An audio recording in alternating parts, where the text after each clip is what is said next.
Rikers is up in flames. It's always been up in flames, but this time period that I'm there, they're finding razors, they're finding ounces of weed, ounces of tobacco. All of that stuff gets brought in by somebody. As long as you got people who are like you working there, it's not gonna stop, bro. To find people like me.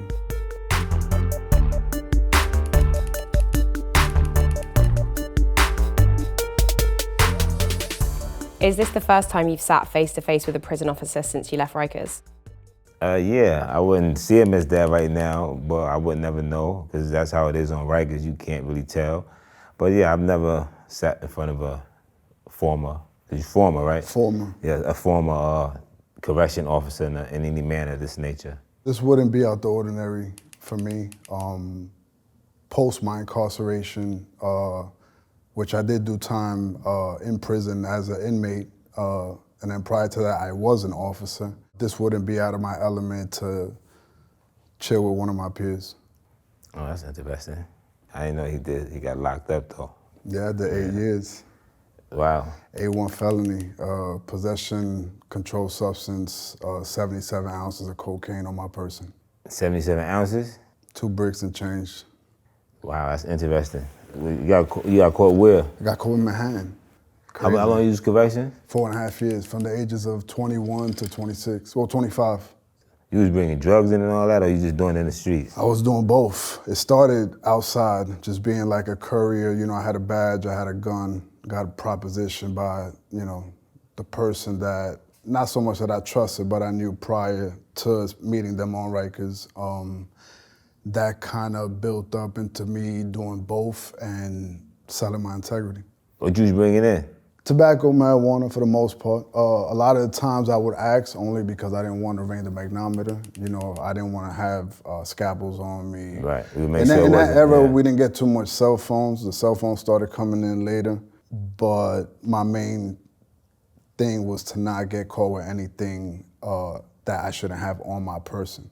You know, and if it rang, then I would be caught, you know. Understood. So where do you think that investigation came from, if you was? That inmate that I knew from the outside, that I seen in live time, in real life time in the town, was a confidential informant. Terrible. He was a confidential informant way before I was a CO. Surprised. And he was fighting attempted murder. And he lined you right on up. He made the right call and said, hey, I got somebody on your side, on your team doing the wrong thing. Can you help me out? And he lined you up for that. That was the lineup. That's all day. I mean, I'm not surprised. I mean, it is what it is, especially coming up in Queens, right? It's the same thing.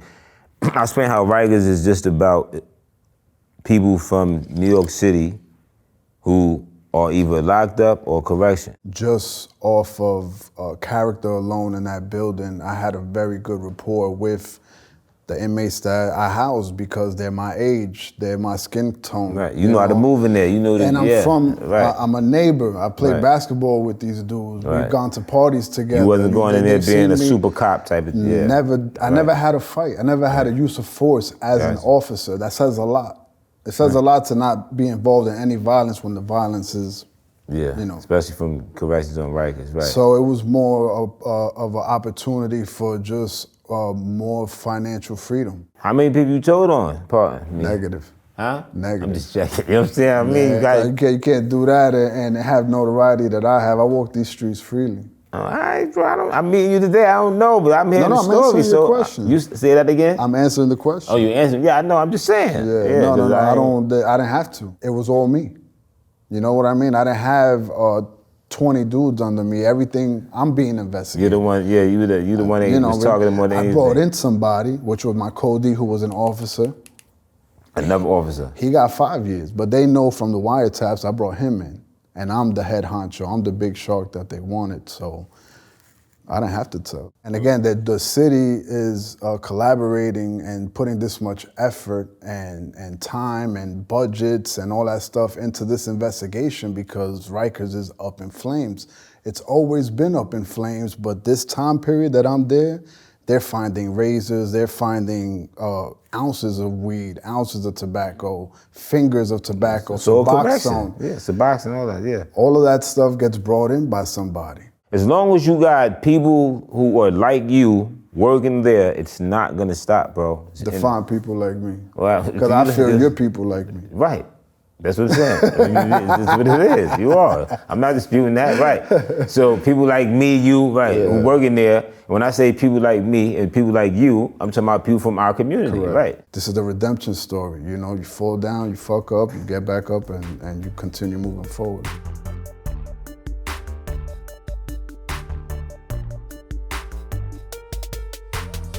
I didn't wake up wanting to be a CO. You know, it just happened that way. It's the only test that called me back. I had a lot of Putting in options. for jobs and putting in for CO and that came back. like most city kids that are trying to do the right thing. That's a lottery ticket for you to do sanitation, fire department, all that stuff. It's a pension. I never put in for none of that. But why is that? That wasn't in front of me. Those For me, are the options. model figure for me is my mother. My mother's a public school teacher. Right, so she saw public opportunity. I see structure. Again, Right. you know, I'm able to go to the dentist every 6 months. I'm not starving. There's a check coming every 2 weeks. So for me, it's I foundational. mean, we still in poverty, still go to dentist without stress to go to dentist every day. That's not. But in the sense of like, growing up as a kid is just essential shit that you take advantage of because you don't have to pay for it. What about your father? Left when I was 6. Okay. So you raised single mother Queens. Yes. She was in I had public brothers school. and sisters from my father's side. My older brother was on Rikers while I was a CO. He was in the Beacon. You was in the 3 when he I was was in in the the 3 Beacon. building. And I would go visit him and everything. And drop him off a bag. I couldn't because they knew what they was doing. No, and not even that. It'll be a lawyer visit. Gotcha. I wouldn't be on the floor. You know, I'd be in civilian clothes, but Right. no contact. And regardless, he wouldn't want me to risk that. He didn't know what I was doing. I didn't tell anybody. Again, the whole point was to be incognito. Who's someone in your life close that experienced Rikers before you did? Nobody. So did you No, come my back? uncles, but they never really told me about it. No horror stories or like you never heard, hey, listen, you know, they doing this and that. Because I would hear it that way. I used to work on the Coliseum block in Jamaica Avenue. Okay. So I would see people come home fresh off the E or the F train, and I would always ask myself, I wonder what happened. And then, you know, people had family members that are on my block that just came from Rikers, and it's like, yeah, I had to fight here, I had to do this, I had to turn blood, I had to turn patria, I had to do this, and it's like, it's the same story over and over and over and over and over. Prior to Rikers, did you go to like Spockford or any of the juvenile centers? Nah, none of that. I mean, I did. I was doing stuff well before I hit Rikers. I just never got caught until I was 16. But once I hit 16, that was it. I was in and out of Rikers. 16 is the number where they send you to Rikers. Right, but I got an older brother who, so my mother had 5 kids, but there was no father. So I'm growing up in the projects in Brooklyn. So my brother, me, outside early, right? That was the remedy for single mothers in my time. Go outside, right? They ain't got to deal with us. Go down. Now we outside and we're becoming the product of everything that we see. I'd steal food if I want to from the store. I go to the corner store, bodega. I want a snack. I'm taking it and I'm walking out. That was how I grew up. Then it grew to robberies, or strong arm, from strong arm robberies to armed robberies, right? So around my first times in Rikers, around 16, those were all my charges. Robbery, so it's robbery. You were getting like bullets and like 8 months? Nah, I was getting RORs. Oh. Right, so first, you know, I ain't got no bail money. I wasn't selling drugs at first. So I get there, I don't have a record. Remember, I'm 16, so I might spend a couple of weeks, right? So my first time was like a week and a half. So my first time going to Rikers, I remember vividly. I was sitting in the bookings, they told me I was going there, they took me upstairs, and I'm waiting and I'm saying, I'm ready. I was excited. Why do you think you had that thrill? Cause I ain't had nothing else, you know what I'm saying? Like, But it was the adrenaline to like pop off. To experience something that was inevitable for me at that time. I don't get scared, I get anxiety, right? Or anticipation of, you know what I mean? You understand what I'm saying? Yeah. So, I go through that. right, so it was like, all right, this is my life right now. I'm going to Rikers. I know me. I felt like that. I felt like You know what that I'm even saying? in uniform. Right, whatever, as everything happened in front of me, I'm gonna deal with it as it come, right? So now I'm on Rikers, now I'm experiencing the culture of violence. And at first it was more of paying attention and learning, right? And then now becoming a product of that again, right? Okay, now, how do I now survive through this culture of violence, right? How do I make sure that I'm not a victim in this violence? That's the culture of Rikers.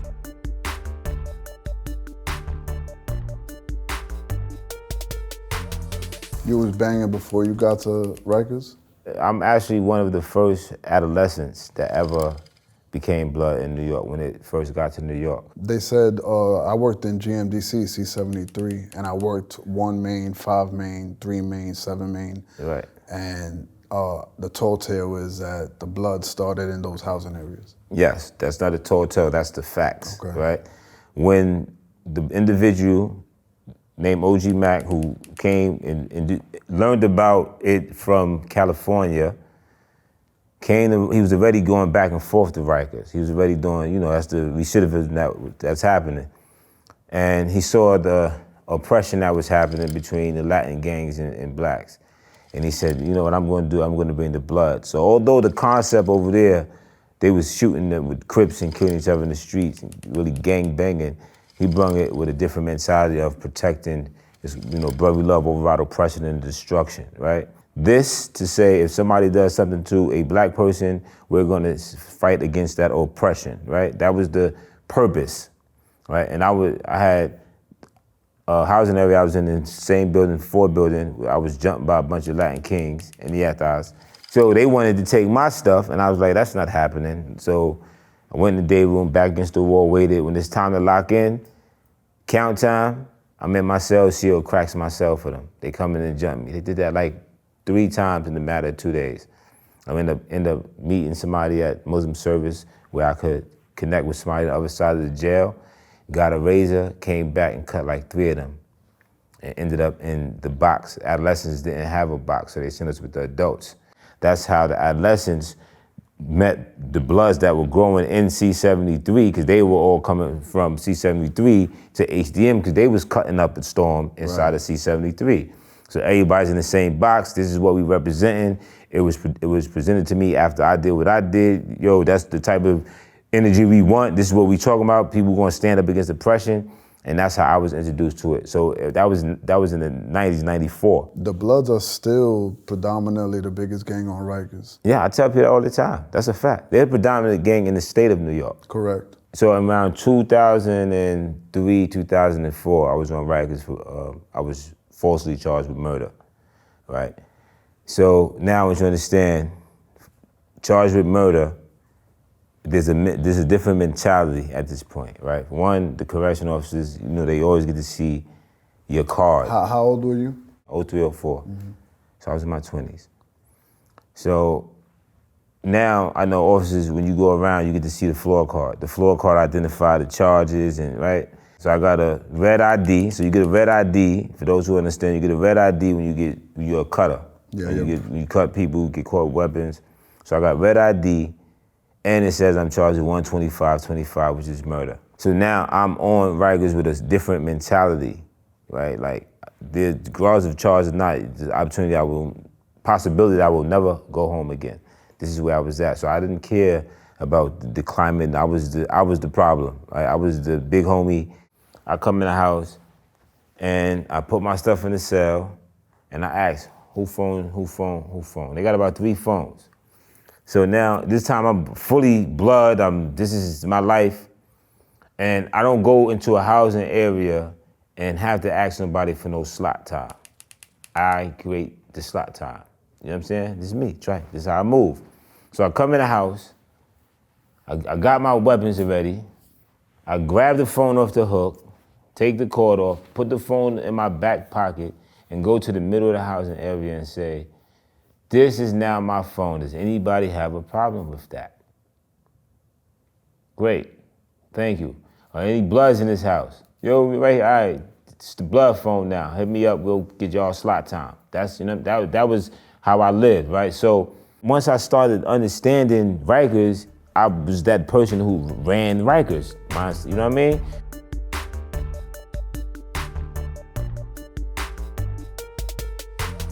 You had any close family on the job? Nah, never that. Yeah, we never have nobody in the family. Again, it happens so frequently. I didn't see too many of my peers or my family members feel like they had the opportunity to go on Rikers. I don't know if it was a stigma. Also, I don't want to take that out the conversation, right? Like, you're a cop, right? In that mind, that's how we saw it back then. You working for what you mean? You correct? I justified it. Me personally, I justified it as, well, I'm not fighting crime, I'm really kind of just babysitting. And it's like, how bad can it be if I'm just there, supervising? Right, somebody has to be there to supervise. I mean, we had some officers that it was different, right? Some of them were straight assholes, and when they assholes, then they get asshole treatment, right? If you're a respectful officer, then, you come in, yo, we chilling, you wanna have a good tour, don't even worry, ain't gonna be no violence, because nobody want no violence on their tour. Nobody, too much paperwork. So I wait till the tour is about to be over, because you're an asshole, and somebody gonna get sent up out of here, somebody's getting cut tonight, you got paperwork. I done told correctional officers that. You know what I'm saying? And I said, I'm gonna do that if you come work, tell them you can't work this house. I think that's why I always had, sadly, I don't know, it's a smooth sailing. Like, I never had no issue. Like, Because you was one of those, you good ones. You was one of the good corrupt ones. Even before the corruption. 3 years prior, the first 3 years, there was no corruption. That don't count. What do you mean that don't count? Count, That's the hardest 3 years. Because there was no corruption? It's brand new for me. I mean, no corruption on my end. That's because you didn't get to the corruption part yet, I would bro. see it all around me. Right, but you didn't. I walked that's what in, the door smelled like corruption. See, but you didn't get to it yet. So it's not that you wasn't corrupt that time. I saw the underworld before entering the underworld. Right, but the corruption was there already. It was part of who you are. Right, it was in you. Right, so it's still there. Right, you know what I'm saying? Put in a position that says, hey, I'm gonna take advantage of opportunity, it's just natural for some of us, right? Yeah. So that's why I said the corruption was always there. It's just that the opportunity had to present itself. But you were the individual officers, one of the officers who had the energy of understanding the system and not creating bad environments. So that's why I wasn't there for that. That didn't make or break my day. If anything, I would enjoy talking with you about the Knicks game, or you telling me about your court, your next court appearance and how you feel like you might beat it. And I'm telling you, yeah, man, I hope so. Like, I was a sense of good energy. What was difficult for you, like, as a CO? Like, what would you feel was most challenging or most uncomfortable? Most uncomfortable and challenging, I would say, when guys that I knew for a good amount of time, 1 year, 2 years in my building, come back and they blew trial. And you're just like, yo, damn, what they give you? 35. And you're just like, damn, man, we were just joking around and laughing last week, and now there's a sense of realization that, again, you're never gonna leave these walls. So, you feel like this weird, tension when that person comes back from court. The whole house feels it, especially if it's somebody that's, you know what they're going through. Everybody talks and vents to each other, so. Yeah, that's the most. I see grown men cry, man. Cry. Grown men, gangsters cry. I done had dudes hang up. Like, one guy, I remember, he was right on top of me, and he hung up in his cell because of his case. We found out it was something sexual in nature. So he was never coming out of his cell. So we in the housing area where they bring the food to the housing area, and he just never came out. One day, he just hung himself, right? And so that's something that happens in there. People don't really see, because people get to that point of not knowing if they could do that time, right? That whole court, like, Rikers gotta do something about that whole court thing for just in general, because they'll get a person up, and I just wild out because of that. For me, it just aggravated me so much. 4 in the morning, take you through the search, then have you sit in the pens till about 8 o'clock. Bus finally come, drive you to the courthouse. You sit in the pens. 4 o'clock come and they tell you, oh, you're not gonna see the judge today. And mind you, through all of this, you're still surviving because there might be a few people in that bullpen with you on that bus that want to cut and kill you. That whole trip is a survival trip. That's very exhausting when you're on trial for murder or, you know. Yeah, but for me, it just became natural, right? It just was like, I was good. But it got to a point where I started having connections when the food wasn't the problem. Right, because now, same thing. I'm not asking a court officer who knows me to bring me drugs. Yo, you know I'll be back to court next week, Miss Johnson. Yo, could you bring some Chinese food? You know what I'm saying? It's like that, bro. Everybody has a price. Yeah, you know what I'm saying? Like, yo, come on, but the price for them to give me the Chinese food was, I'm not gonna wow this court pen area up.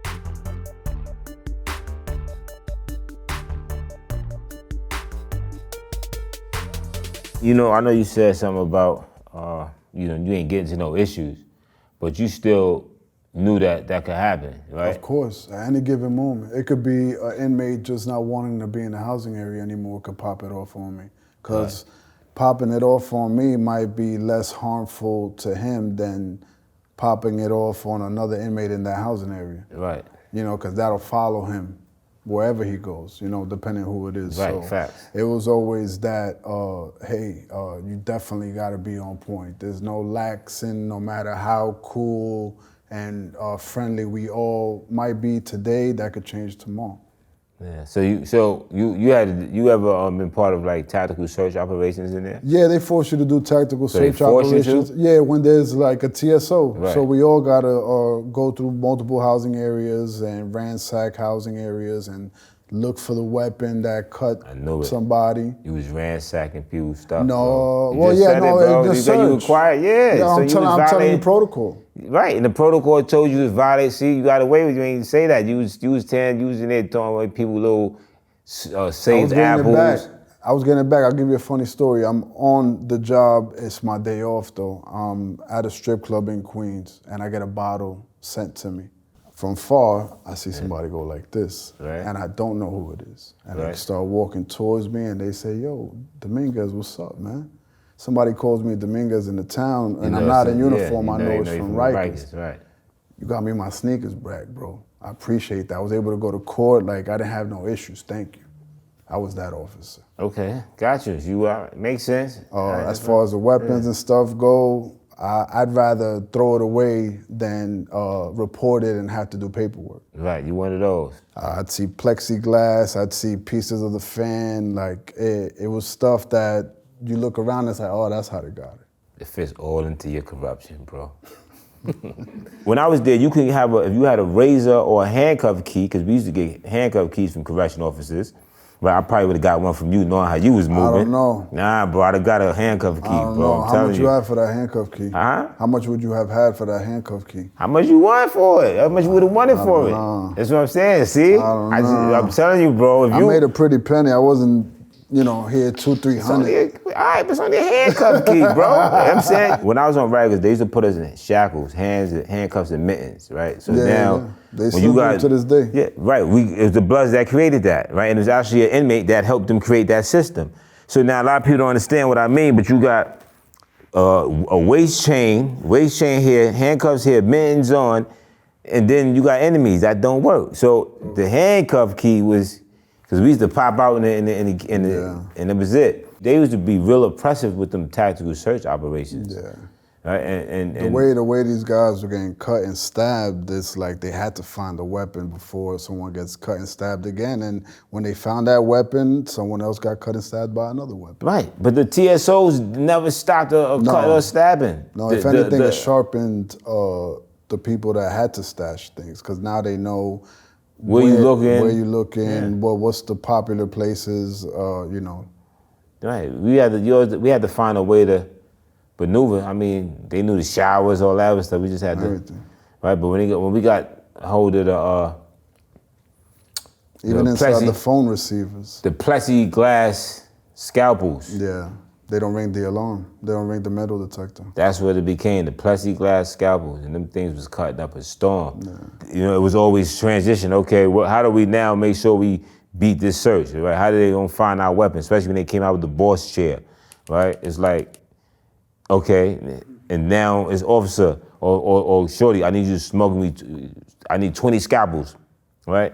Now we selling scalpels. That's the next hustle that was.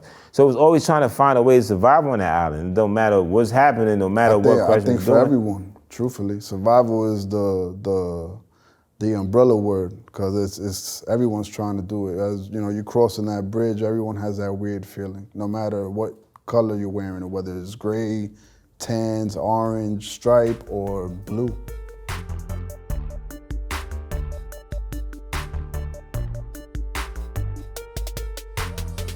When I look at Rikers, even now, it's like there's conversations I've been in about closed Rikers, right? And I feel, yes, Rikers need to be closed. But I don't feel that there's a timeline right now until we really figure out, right, how that's gonna happen. And the judicial system doesn't make it better, because these guys and girls are sitting up for long periods of time fighting a case that they might be innocent for. Now, if you look at somebody like yourself and you did time, when you ask about state prison, do you feel that rehabilitated you? I could say yes. You could say yes. I could say yes because of the steps that I took for it to work to rehabilitate me. So I used the open time, I used the advantage that I could order a typewriter to my cell from one of these stores online. Okay, order a typewriter for yourself to write your book. Right. Okay, go ahead. Work on my tools that I'm gonna need when I get free. Work on your tools. What tools you talking about? Just being able to have a proper resume showing,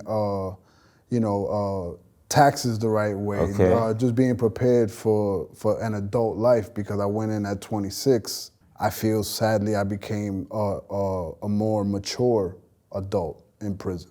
Okay. So when it comes to rehabilitating, it's not what the prison system gave me, it's what I did while I was in the prison system. Correct, that's what I was gonna point out, because you didn't say nothing that the prison system gave you. They didn't. Was it nothing They there? didn't. They just gave me time and I took advantage. I was in my late 20s, around 30 years old, when I finally said, all right, now I'm good. Like, I made it wasn't prison rehabilitating me. I was in Sing Sing, and I saw a father who met his kid in jail. The kid had 35 years of life. He had that child on a conjugal visit, was never out there with that child, right? And I had twins. My twins are 25 now, 4 or 5. You don't remember, but they born in 99, 25. So I didn't want that for them. So that was my transition. That's when I decided I'm going to create what wasn't there for me. I feel that if the inmates on Rikers received more resources like guidance, especially the younger crowd, maybe it'll be less and less. Maybe they can close, or maybe they can deal with only 1 or 2 jails. It's still a system that it'll never be perfect.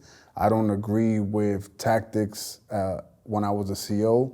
I just feel that in order for things to change, it has to be a collective. And like you said, the judicial system has a lot to do with it. There's a mental health aspect that has to do with it. There's a city budget that has to do with it. Too many layers for it to run perfect. So I personally don't feel Rikers will ever be perfect. It's a hub and a pressure cooker for violence, and it's always been that. And if they close, then the violence can't exist. Even though the topic at hand is a location that we both know well, you definitely on one end, me on the other end, different perspective, but we still dealt with a lot of similar hoops that we had and hurdles that we had to jump through just for survival, or just to, get the day going. Had the day end and start it again the next day and hope it's better. So I enjoy having this type of topic and discussion, because it might help somebody. I was a friend to many, and that was my downfall. I don't know if it's your downfall, it was your experience. It was my experience. Yeah, it's your experience, right? Because you got to make it what it is, right? And just hearing it from your perspective, you know, I can relate because I know you might not understand it now, but you was definitely gonna bring me some weed, bro. You know what I'm saying? Hold me down, bro. You know you know what I mean? Yeah, this was great, man. Yeah, definitely. Thank you. You got it. I don't want a piece of the cake, I want all the cake. That's mine. If they come on my manor and they started like muscling on me, I'm going to shoot them. It's a violent life at Yeah, of times. course. That's the street. Yeah. You violate another man's wife, daughter, sister, yeah, mother, yeah. you're dead. Yeah. You deal with drugs, Yeah. you're dead.